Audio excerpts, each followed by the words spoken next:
السلام عليكم ورحمة الله متابعينا الكرام. ونعود إليكم مرة أخرى بتكملة القصة القصيرة ل The Telltale Heart، قصة القلب الواشي للكاتب الأمريكي والقاص الأمريكي إدغار ألان بو. وصلنا في المحاضرة السابقة he had been saying to himself لهذه العبارة أنه كان الرجل الكبير يعتقد أنه مخاوفه كانت causeless بلا مبرر، أي لا يوجد أي شيء خطر في المنزل، وكان يقول لنفسه it is nothing، أنه لا شيء but the wind in the chimney، أن هناك الرياح صوتها في المدخنة it is only a mouse crossing the floor، يقول هو فقط فأرة يعني تعبر أو تتحرك على الأرضية، or it is merely a cricket، أو هو لربما مجرد صرصار الليل which has made a single chirp، الذي أخرج صوت واحد، أي صوت chirp. Yes, he had been trying to comfort himself with these suppositions.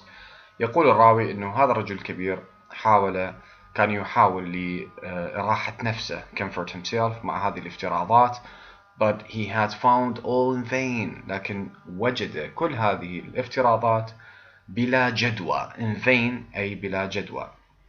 all in vain، كل هذا الشيء يعني كل شيء كان بلا جدوى because death in approaching him had stalked، لأن الموت عندما يقترب إليه طارده خلسة stalked with his black shadow، مع ظله الأسود. هنا يشبه الموت بظل أسود before him أمامه and enveloped the victim، وكأنما غلف الضحية. and it was the mournful influence of the unperceived shadow، وهذا هو كان التأثير المفجع للظل الغير مدرك unperceived shadow that caused him to feel، الذي جعله يشعر بتأثيره although he neither saw nor heard، بالرغم أنه لم يرى هذا الظل ولم يسمع به. to feel the presence، أن يشعر حضور of my head within the room، حضور رأسي في هذه الغرفة. فلم يشعر ولم يرى ولم يسمع although he neither saw nor heard to feel the presence of my head within the room، لم يرى ولم يسمع بحضوري، حضور رأسي يعني في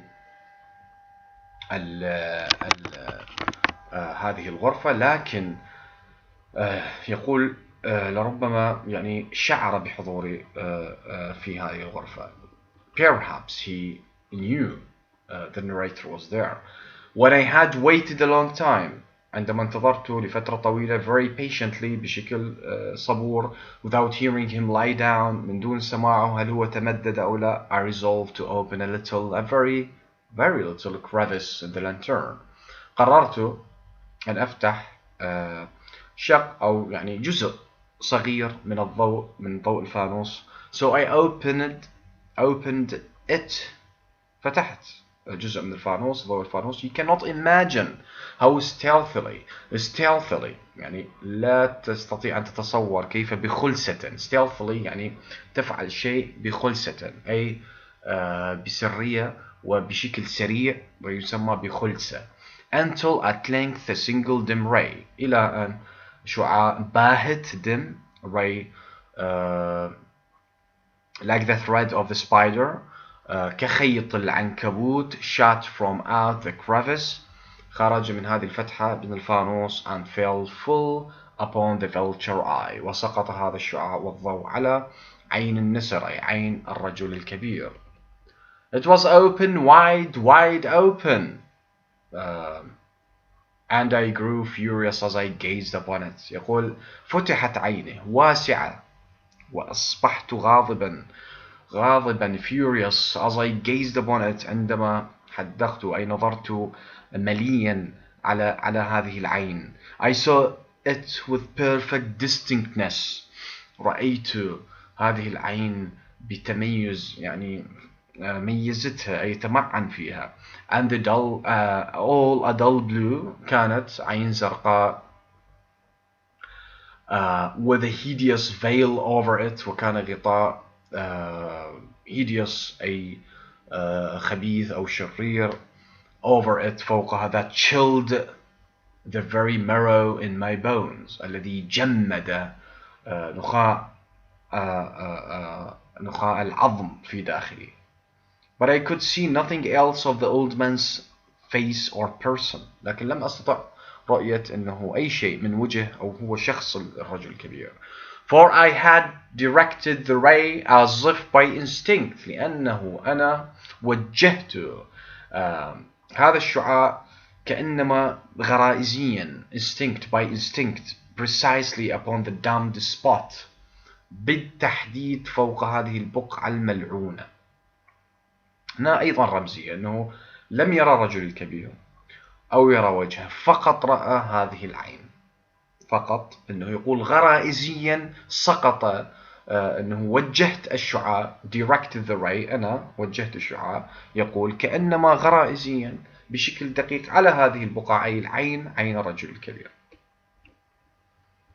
And have I not told you that what you mistake for madness is but over acuteness of the senses. يقول ألم أقل لك أنك يعني تخطئ ماذا بالجنون that what you mistake for madness is but over acuteness of the senses. يقول يعني يخاطب يعني unknown person أنه ماذا تخطئ أنت في معنى الجنون هو over acuteness of the senses هو الحساسية المفرطة للأحاسيس الحدة المفرطة over acuteness of the senses. يقول هنا فرق بين madness و over acuteness of the senses. Now I say there came to my ears a low, dull, quick sound such as a watch makes when enveloped in cotton. يقول in my ears في أذني هناك صوت سريع low, dull, quick منخفض باهت such as a watch makes when enveloped in cotton. يقول كصوت الساعة عندما تسمع هذا الصوت وتكون مغلفة في الكوتن بقطن. I knew that sound well too. It was the beating of the old man's heart. يقول إنه صوت دقات قلب الرجل الكبير. beating أي دقات القلب. It increased my fury. زادت من غضبي. As the beating of a drum stimulates the soldier into courage. يقول كقرع الطبل الذي يحفز stimulate الجندي بشجاعة. But even yet I refrained and kept still. يقول بقيت هادئا. I scarcely breathed. بالكاد أتنفس يعني بصعوبة أصبح يتنفس breathed. I held the lantern motionless. وأيضا أبقيت على الفانوس بدون حركة. I tried how steadily I could maintain the ray upon the eye. حاولت بشكل متواصل أبقي على الشعاع على عين الرجل الكبير.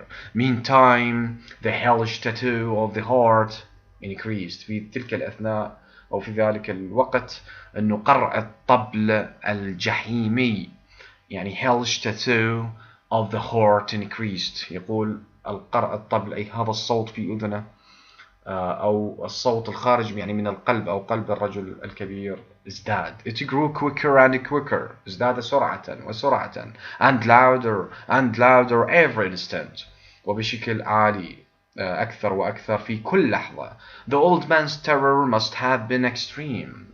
يقول الرعب الرجل الكبير كان لابد أن يكون كبير. It grew louder. I say louder every moment. Do you mark me mad? Sorry. Do you mark me well? Okay. I have told you that I am nervous. هل يمكن أن تميزني أني بشكل جيد أو أني يعني بصحة جيدة. I have told you that I am nervous. يعني أنا أخبرتك. يقول لأن هنا يخاطب شخص غير معروف unknown person. قلت لكأني nervous أي متوتر. so I am ولأني متوتر. and now at the dead hour of the night في الساعة الصمت من الليل amid the dreadful silence of that old house وسط الصمت المخيف في ذلك البيت القديم. so strange a noise as this excited me. يقول يعني ضوضاء غريبة أثارت مشاعري to uncontrollable terror لتصل إلى رعب لا يمكن السيطرة عليه. yet for some minutes longer I refrained and stood still. ويقول لدقائق أطول أنا بقيت هادئا. but the beating grew louder. لكن صوت نبضات القلب أصبح أكبر. louder. I thought the heart must burst. يقول اعتقدت أن القلب سينفجر.